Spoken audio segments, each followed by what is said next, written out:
Was ich hier mache? Ja, ich bin auf geheimer Frühlingsmission. Ich beobachte hier hochkonzentriert, was alles aus der Erde rausgeht.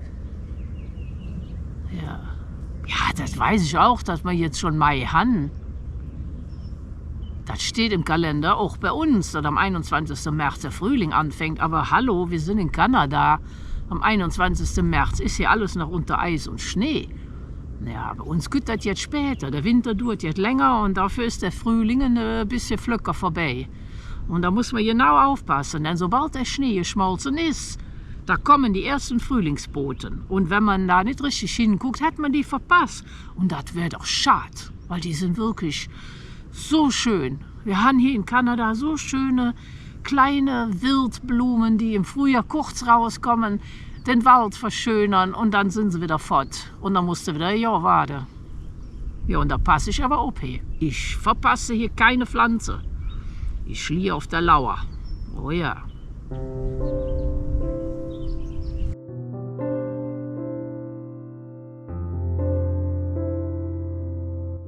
Sanguinaria canadensis. Was eine schöne, klangvolle Name, ne? Hört sich an wie so eine Mönchschor.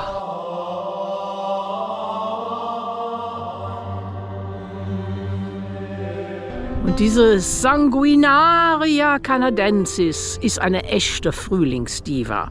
Am liebsten hat sie schattige Ecken und wächst in humusreicher Erde. Aber warum heißt die Pflanze so?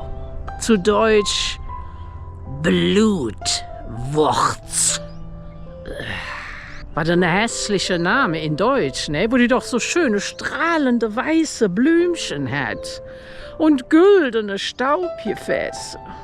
Ja, aber wenn du die Wurzel anschnickst, da geht da so eine rote Saft raus. Knallrot. Als hätte die Pflanze einen Krimi gedreht. Und diese Bluttinte hat ihr nicht nur den englischen Namen Bloodroot eingebracht, sondern auch diesen schicken lateinischen Titel Sanguinaria canadensis. Sanguinaria steht für die Blutige und canadensis für kanadisch, also die blutige Kanadierin. Klingt wie ein Horrorfilm, oder? Früher wurde der rote Saft übrigens von den indigenen Völkern benutzt, zum Bemalen, zum Färben und so weiter. Aber heute schmückt das Pflänzchen nur noch unsere Frühlingswälder.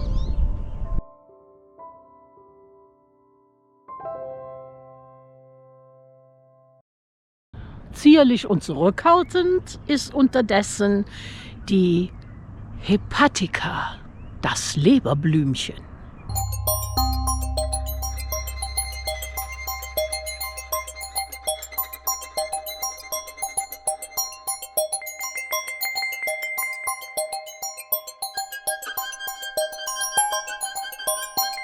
Mit weißem, rosafarbenen oder lavendelfarbenem Blütenkleid verzaubert sie schattige Waldgebiete. Und Rehe, die rümpfen die Nase.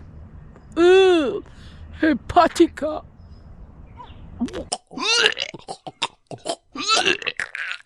Hier haben wir so eine. Hepatica. So eine elegante Name für eine Pflanze, die nun wirklich ja nicht viel Aufhebens um sich selber mäht. Meistens ist die erste, die man im Frühling sieht. Sobald der Schnee weg ist, kütt die raus. Während der Rest des Waldes noch im Winterschlaf liegt. Ne?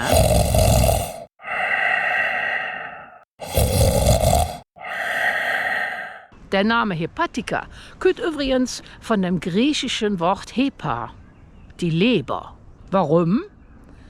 Weil die dreilappigen Blätter ein bisschen an ein stilisiertes Organ erinnern. Das hat im Mittelalter gereicht. Nach dem Motto, sieht aus wie Leber, hilft bestimmt der Leber. Aber hat nicht wirklich Heilung gebracht. Ne? Hübsch ist sie allemal. Und für die Leber nimmt man besser etwas anderes. Erythronium americanum. Dieser lateinische Name erinnert irgendwie an einen Club für botanische Frühaufsteher. Erythronium kommt von dem griechischen Wort Erythros, was sich auf die rote Färbung, die auf den Blättern ist, bezieht. Und Americanum ist klar, ne? Die Pflanze kommt aus Amerika. Ja.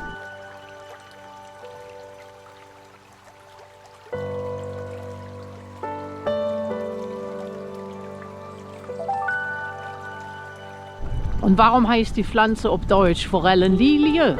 Ja, das ist die Antwort, liegt in den gefleckten Blättern, die irgendwie an eine Forelle erinnern. Ja, da muss man jetzt viel Fantasie haben, ne? Dass man da einen Fisch sieht auf dem Blatt. Aber ja, irgendwie schon. Ne?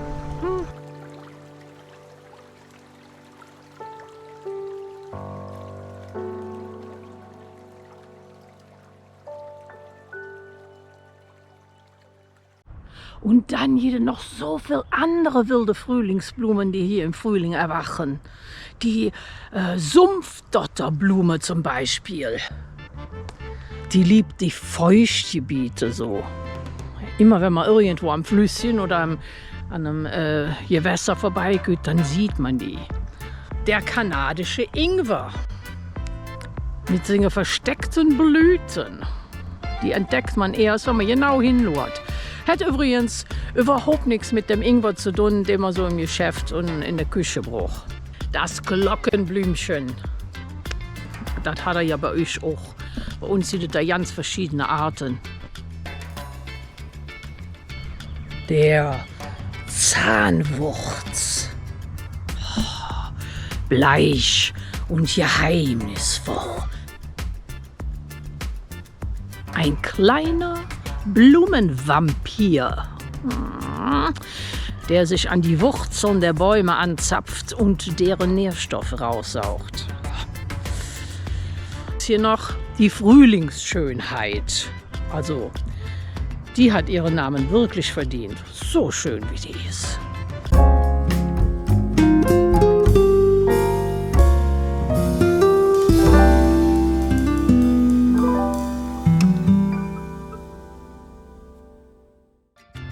Dann noch die stolze Provinzblume von Ontario, das Dreiblatt Trillium. Dieser Pflanze habe ich so ja ein eigenes Video gewidmet. Und falls ihr das nicht gesehen habt, dann könnt ihr unten mal klicken. Ich habe den Link in der Kommentarbox gelassen. Und zum Schluss werde ich euch hier noch das rote Trillium vorstellen. Das hier ist nicht so oft. Es hat auch noch einen anderen Namen. Das stinkende Trillium. Also, wegen seines nicht ganz so wohlriechenden Duftes. Also diese tiefroten Blüten, Die entfalten sich wie zarte Seel. Aber der faule Geruch, oh. Naja, wenigstens trägt er die Pflege an, weil die lieben den Geruch und die sorgen dann für die Bestäubung.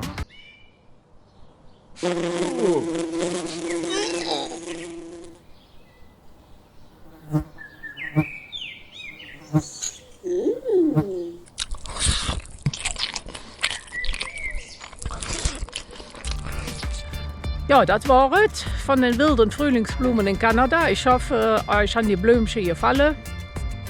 Und wenn ja, gut vorbei und lud euch in Natur an. Ne?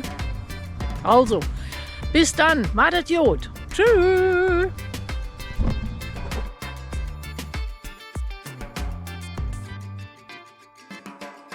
Hinter mir ist ganz viel Trillium. Lua.